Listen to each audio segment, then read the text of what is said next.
اور کتب اللہ عز و جل کے ایسے عظیم الشان ولی کو کہتے ہیں جو ایک زمانے میں اور ایک وقت میں ایک ہی ہوتا ہے، پوری دنیا میں ایک ہی کتب ہوتا ہے، اسے غوث بھی کہتے ہیں، اور کتب اللہ عز و جل کا نہایت ہی مقرب اور اپنے زمانے کے تمام اولیاء کا سردار ہوتا ہے۔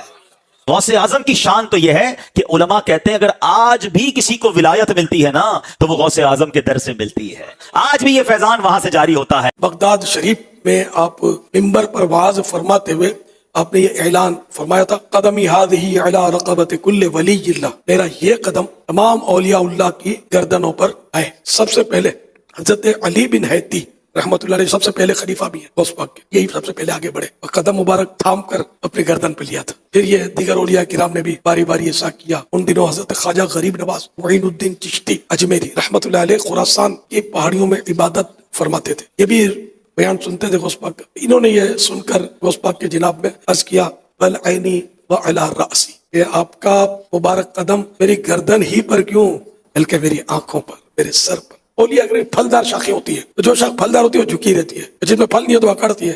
ایسا بھی ہوا ہے، ایک دکان نے اس کا انکار کیا تو ان کی ولایت نے سلب ہو گئی، چھین لی گئی۔ اس طرح کے ان کے اور بھی نہیں پہلے سے پیشن گوئیاں تھیں کہ یہ برسر ممبر اس طرح ممبر پر کھڑے ہو کر اعلان کریں گے بغداد میں اولیاء کرام یہ شہنشاہ بادشاہ ہے، سلطان الاولیاء۔ اچھا، غوث پاک کا بیان ریلے بھی ہوتا تھا، نہ اس وقت کوئی چینل کی ٹیکنالوجی تھی، نہ کوئی ٹیلی فون کے ذریعے کوئی ریلے کا سسٹم ہوتا تھا، لیکن روحانی سسٹم کے ذریعے غوث پاک کا بیان ریلے ہوتا تھا۔ اولیاء کرام اپنی خانقاہوں میں بیٹھ کر مریدوں کے ساتھ سنتے، تو کہیں پہاڑ میں غار میں عبادت کر رہے ہیں تو وہاں سنتے، پھر ولیات بھی سنتی تھی۔ 70,000 70,000 کا لکھا ہے، اتنے بڑا اجتماع ہوتا تھا، اور مائک سسٹم بھی نہیں ہوتا تھا ان دنوں، لاؤڈ اسپیکر نہیں ہوتا تھا، لیکن جو سامنے بیٹھا ہے صاف آواز سن رہا ہے، وہی سب سے آخر میں بیٹھا ہوا بھی صاف آواز سن لیتا تھا۔ یہ بھی میرے مرشد کی کرامت۔ پیارے غوث پاک تو جیسے دنیا میں تشریف لائے، زبان پر اللہ جاری تھا۔ وہ رمضان کی چاند رات تھی، جب دن آیا تو ماں کا دودھ نہیں پیا، سارا دن نہیں پیا، جیسے سورج ڈوبا دودھ پی لیا، دوسرے دن بھی ایسے ہی کیا۔ یہ مشہور ہو گئی بات کہ سیدوں کے گھرانے میں ایک بچہ پیدا ہوا ہے کہ جو رمضان شریف کے دن میں دودھ نہیں پیتا، روزہ رکھتا ہے، 80 دن تک آپ کا بھوکا رہ کر عبادتیں کرنا ثابت ہے۔ یہ کرامت تھی آپ کی، 80 دن کوئی انسان نہ کھائے پیے زندہ نہیں رہ سکتا۔ غوث پاک اس وقت تک نہیں کھاتے تھے جب تک ان کا رب انہیں حکم نہ دیتا تھا۔ حضور غوث الثقلین رحمۃ اللہ علیہ 15 سال تک رات بھر میں ایک قرآن کریم ختم کرتے رہے۔ غوث پاک رحمۃ اللہ علیہ ہر روز ڈیلی 1000 رکعت نفل ادا فرماتے تھے۔ اللہ پاک نے غوث پاک کی محبت ہمارے دل میں ڈالی ہے، اے مولا ایک لمحے کے لیے بھی غوث پاک کی محبت ہمارے دل سے نہ نکلے۔ جو جس کے ساتھ محبت رکھتا ہے وہ اسی کے ساتھ اٹھے گا۔ ہم انشاءاللہ غوث پاک کے ساتھ ان کے اٹھیں گے، ان کے قدموں میں ہوں گے۔ میرا یہ قدم تمام اولیاء کی گردن پر ہے، تمام اولیاء کی اونچی۔ ایک معنی تو یہ کہ صحابہ کے بعد جو ہے ان کو اولیاء کہا جاتا ہے، وہ مراد ہیں، کچھ یہ تفسیر کرتے ہیں، مگر غوث پاک فرماتے ہیں کل ولی اللہ، تو میں تو سارے ولیوں کو مانتا ہوں۔ تو اب میں نے اس میں آپ کو بتایا ہوا ہے، میں نے اس کو سمجھا کیسے تھا اس ارشاد کو، وہ بھی مہربانی ہوئی تھی۔ سارے ولیوں کے گردن پر غوث پاک کا قدم ہے، بڑوں نے شفقت سے اٹھایا ہوا ہے، چھوٹوں نے تعظیم سے اٹھایا ہوا ہے۔ میں نے کئی دفعہ عرض کیا کہ آپ دیکھیں شیخ عبد القادر جیلانی رحمہ اللہ کی طرف کتنا بڑا جھوٹ منسوب کیا گیا، وہ قصیدہ غوثیہ ایک، جس کے اندر لکھا ہے تمام اولیاء کی گردن پہ میرا پاؤں ہے۔ سر یہ جو جملہ ہے نا کہ تمام اولیاء کی گردن پہ میرا پاؤں ہے، یہ کوئی مسلمان نہیں بول سکتا، ولی تو چھوڑ دیں، یہ شیخ عبد القادر جیلانی پہ جھوٹ باندھا گیا، انہوں نے نہیں کہا یہ قصیدہ غوثیہ ہے ہی جھوٹ ہے، انہوں نے نہیں لکھا۔ اللہ کا نیک بندہ تو ہر وقت ڈرتا رہتا ہے، وہ یہ فرعونی الفاظ یہ تو فرعون بولے گا کہ میرا لوگوں کے گردن پہ پاؤں ہے۔ کیا حضرت ابوبکر صدیق نے کہیں بولا ہے یہ کہ تمام صحابہ کی گردن پہ میرا پاؤں ہے؟ صحابہ کے سردار کون ہے؟ ابوبکر صدیق، یہ کہتے ہیں عبد القادر جیلانی اولیاء اللہ کے سردار ہیں۔ اگر وہ سردار ہیں تو اس قسم کا فرعونی جملہ بولیں گے کہ اولیاء کی گردن پہ میرا پاؤں ہے؟ استغفر اللہ تو بولے. یہ جملہ بولتے ہی بندہ اپنے ایمان کی فکر کرے. یہ سب کا سب فراڈ ہے, یہ ہے ہی جھوٹ ہے. انہوں نے نہیں بولا, انہوں نے جو کچھ بولا ہے وہ میں آپ کو بتاتا ہوں. ان کو کسی نے آ کے بتایا کہ عبد القادر عید کا چاند نظر آ گیا. انہوں نے کہا میری عید تو اس دن ہوگی جس دن میں اپنا ایمان بچا کے قبر میں اتر جاؤں. سر جو اللہ کا ولی ہوتا ہے اس کو اپنی فکر لگی رہتی ہے, وہ اتنا اکڑ خون نہیں ہوتا کہ لوگوں کو کہتا پھرتا ہے. یہ سب جھوٹ ہے, اور قیامت تک کے لیے محفوظ صرف اللہ کی کتاب ہے. کسی بزرگ کی تعلیمات بھی محفوظ نہیں ہے. اتنے جھوٹ بزرگوں کے اوپر باندھے گئے ہیں.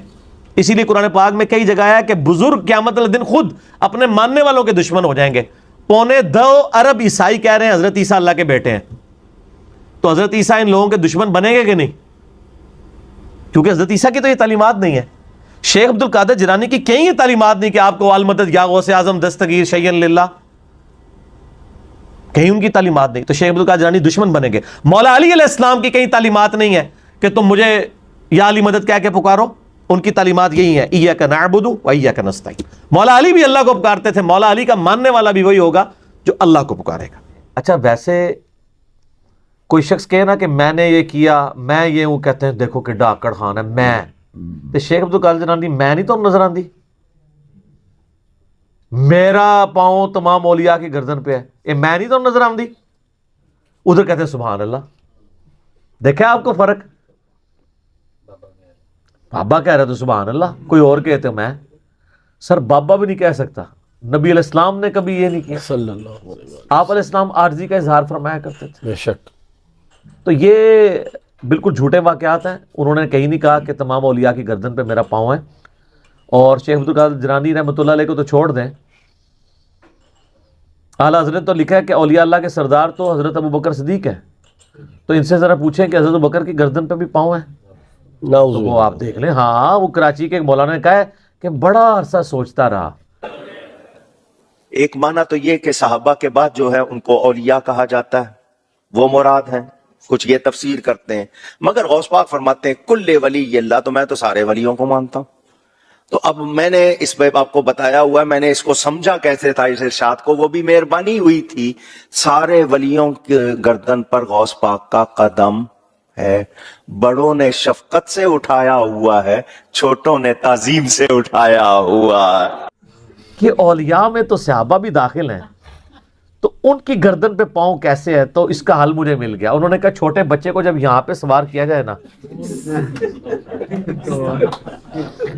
تو وہ کہتے ہیں شیخ عبد القادر جیلانی کا جو پاؤں ہے نا صحابہ کے اوپر, وہ اس طرح والا پاؤں ہے, اور جو باقیوں کے اوپر ہے وہ دوسرے والا ہے.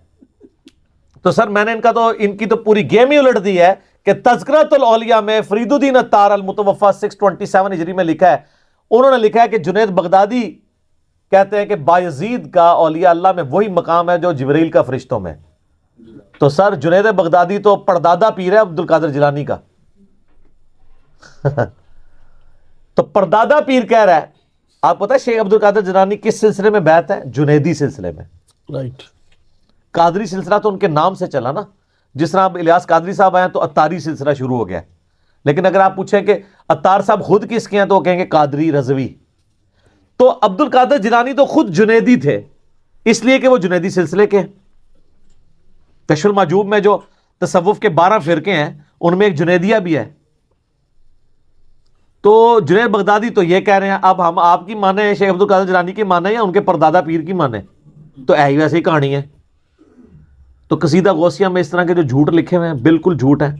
میں جنت میں نہیں جاؤں گا. سر بخاری مسلم میں حدیث ہے, میری بیٹی فاطمہ میرے مال میں سے جو مجھ سے لینا ہے لے لو, اگر اللہ نے تمہیں پکڑ لیا تو میں اللہ کے حضور تمہارے کچھ کام نہیں آؤں گا. یہ اسی لیے تھا کہ بعد میں کوئی کہانی نہ آپ کو کرائے. تو اتنے متکبرانہ الفاظ شیخ عبد القادر جیلانی کی طرف غلط منسوب ہیں. انہوں نے کہیں یہ نہیں فرمایا